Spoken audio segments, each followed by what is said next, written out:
All too often, TTIP has been analyzed in terms of the consequences for Europe and the United States. But a pact of this magnitude would surely have global consequences. To get a better sense of the agreement's broader implications and impact, I sat down with Columbia professor Dr. Jagdish Bhagwati, a veteran of many trade dialogues and debates. I'm Samuel George with the Bertelsmann Foundation's Global Economic Dynamics Project, and I'm joined today by the eminent economist and Columbia University professor, Dr. Jagdish Bhagwati. We will be discussing the Transatlantic Trade and Investment Partnership, TTIP. Professor, thank you so much for joining us. Thank you for asking me. We hope to start at the fundamental level here, looking at the main partners, the European Union and the United States. Right. At the most basic level, is there an opportunity for economic growth and welfare gains through TTIP? Well, I think there usually is. The only problem about preferential agreements or which may be bilateral or regional, is that they may divert trade from outside members. And this is typically a problem which many of us economists worry about.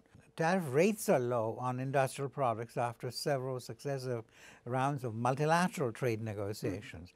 That being the case, the notion that you would divert trade from outside countries is rather, it doesn't really apply in any meaningful way. The problems with this particular arrangement are at a very different level. And the reason is that there are lots of disagreements about regulations, about the approach to things like agricultural reform. And now we just saw yesterday that Monsieur Hollande is worried about cultural exception. He'll sabotage the whole move towards this particular arrangement unless he gets a cultural exception, which the Americans will not want to give, because Americans don't understand that people can be worried about culture. So when the Europeans, particularly the French, say, we expect our culture to be threatened by the Americans say, that's clearly protectionism. I mean, it can't be for real. Whereas in France, you see it's for real. The attitude to risk on genetically modified products. Europeans typically think of technology as creating problems, whereas we Americans think of technology as solving problems. So fundamentally different approach. Right. Well, Professor, I think you've raised two key dynamics that would prevent a potential agreement. It would sound to me like you're perhaps sympathetic to the French claim of protecting the culture. Yes, I am, in the sense that I think large numbers of countries are worried about it.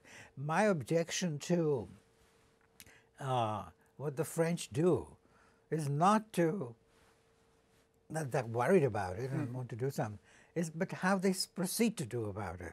But let's assume that Gérard Depardieu really needs to be supported.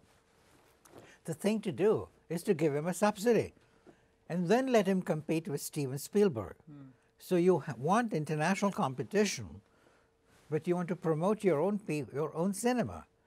Instead, they protect the cinema, right? And this is entirely wrong, because then you goof off, right? You don't have to compete with Steven Spielberg.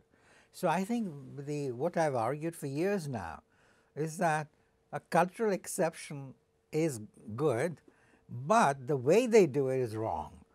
But wouldn't that also lead to the similar kind of distortions that the WTO, the World Trade Organization, has attempted to cut out? No, I mean, WTO should not do that sort of thing. I mean, because WTO doesn't say open up to everything.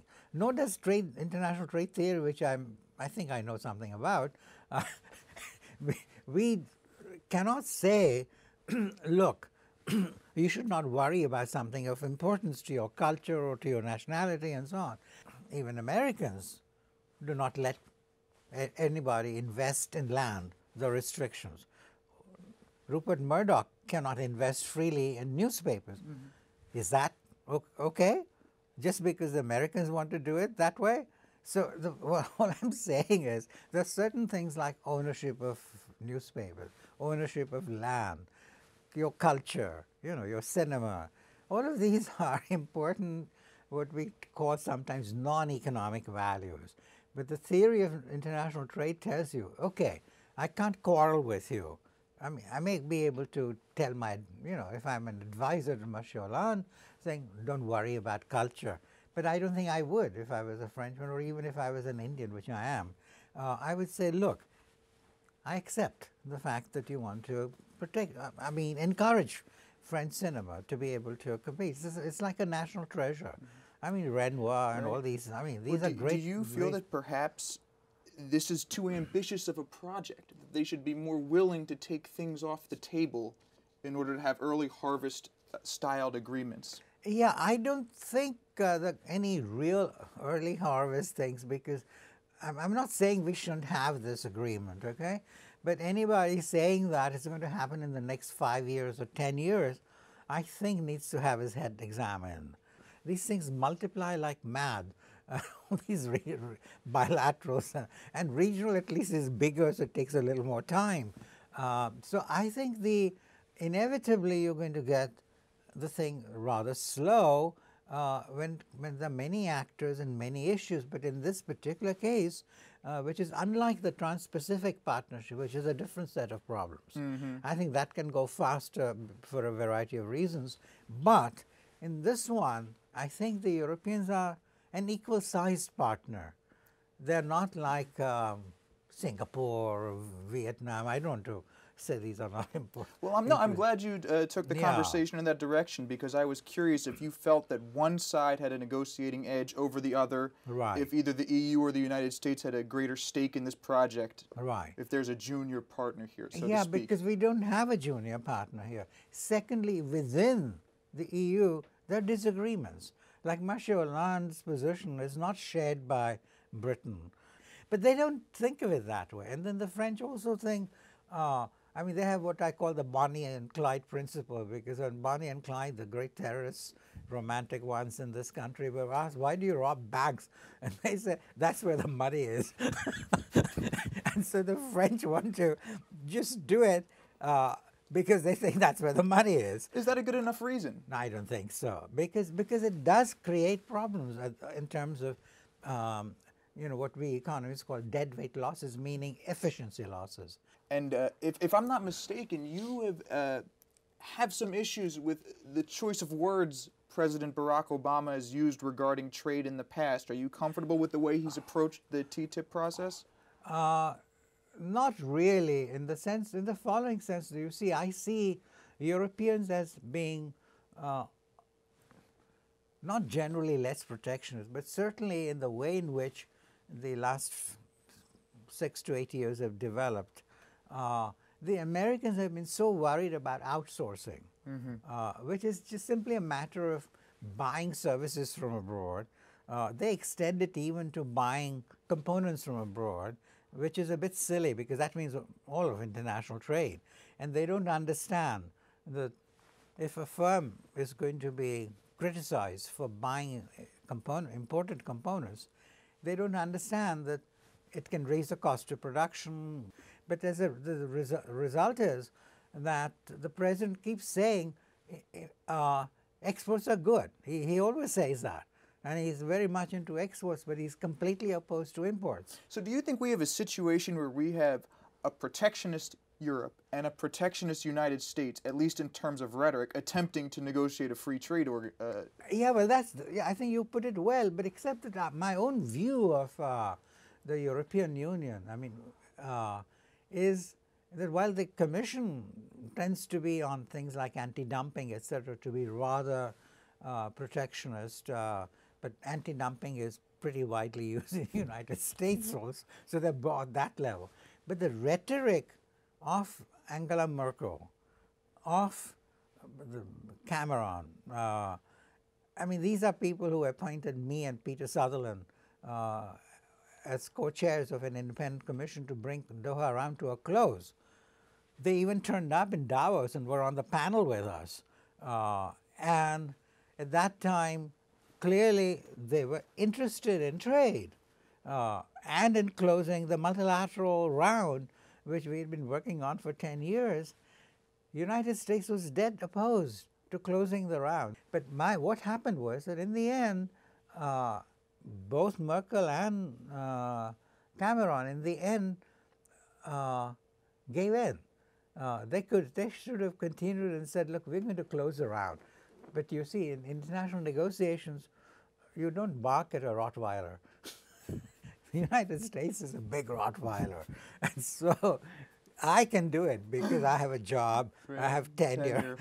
And so, but he cannot bark a little bit. But so I think they ultimately folded. And when Obama came up with this idea, essentially, which I think some Europeans wanted, but not everybody, that was seen as a kind of pro-trade opening. Right. Well, I'm glad you mentioned Doha. Doha, you see, yeah. because I think now that we've discussed the internal relations, the U.S. side, the European side, what are the reverberations for the globe? What does this mean for the WTO, and what does it mean for some of the emerging markets? Is this a good thing or a bad thing? Well, I think it depends on what they wind up doing. I mean, it's not easy to give a general answer to that.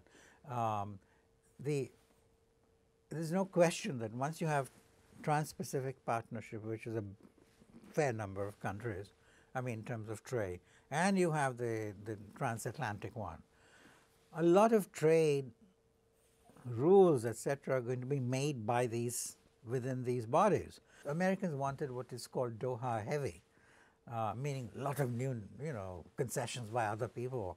And then there was Doha light, which was what we had negotiated with a few adjustments to, buy off some lobby here and so on. And then the third one was what I've called Doha decaf and light, which means colored water. And so that is what we are shooting for. Right. A few minor things, I mean, not necessarily totally minor, but very, very marginal, in my opinion. Well, could a successful TTIP reinvigorate? No, because you see, what's then happening is that neither TPP nor the other, those are alternatives to Doha, you see. And so they got a life because people were not, the Americans were not willing to do that, to have the Doha. So my recommendation to the Europeans would be, first, hold Americans' feet to the fire and say, there's nothing wrong with outsourcing. Because all the prime ministers say that. I've never heard anybody talk like Obama against outsourcing when I go to Europe or when I read the Financial Times. So the first thing that I think we need, the new WTO Director General needs to do, and also I would recommend to Angela Merkel, Cameron, etc., is to say clearly, forthright fashion, to the Americans, you're wrong. There's nothing wrong with outsourcing, because that's a major source of protectionism, in my view. Do you expect them to do that? Yes, particularly if they're being pally and so on. Why not? Why not? Because I think the WTO Director General certainly, because he's like the Pope. He doesn't have any troops, but he can have not even those funny guys with those, who are outside the Vatican. But when he talks. But he's supposed to be our kind of moral leader, right? He has no power at all. But he can't be for anything except free trade and for the multilateral system. Right. So I think he can, there are ways and ways of doing it. You don't say, Obama, you're wrong. Sure. Because that doesn't work. I mean, because you got to bring him on board. Thank you very much for your time, Professor Bhagwati. Thank you. This is Samuel George for the Bertelsmann Foundation's Global Economic Dynamics Project. Thank you for watching.